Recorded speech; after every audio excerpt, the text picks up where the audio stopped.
Stormtroopers. Scope rail. We were talking about this last time. Obviously, scope rail made, scope put on, will fit to blaster. Where's that blaster? Get the blaster in shot. Will fit to blaster just there. Yeah.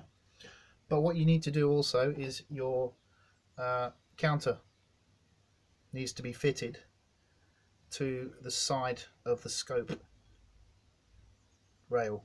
Okay, what you can do when you're making the scope rail is you can add a little tiny bit. What I've done is I've got the same bit of the aluminium metal that I've used.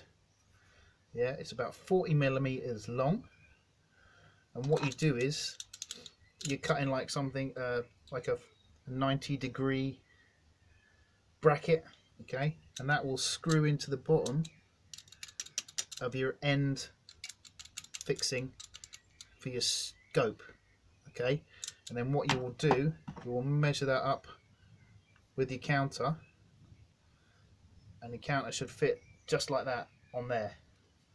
Yeah, you drill a hole and screw it in, and once it's screwed in,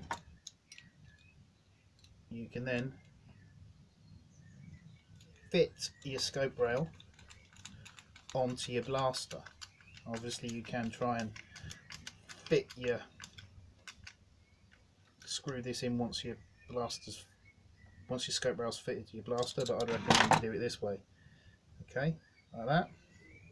So now you've got your counter fitted next to your scope on your scope rail, and then all you need to do then, once again, is to refit your scope rail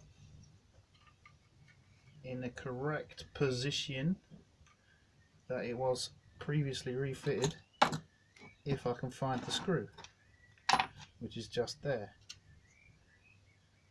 So as I've said before, when I'm doing this, I generally screw everything together and don't use a lot of glue. Minimum glue on places where it's needed. So ambidextrous. Screwing scope rail into the back of the rear sight.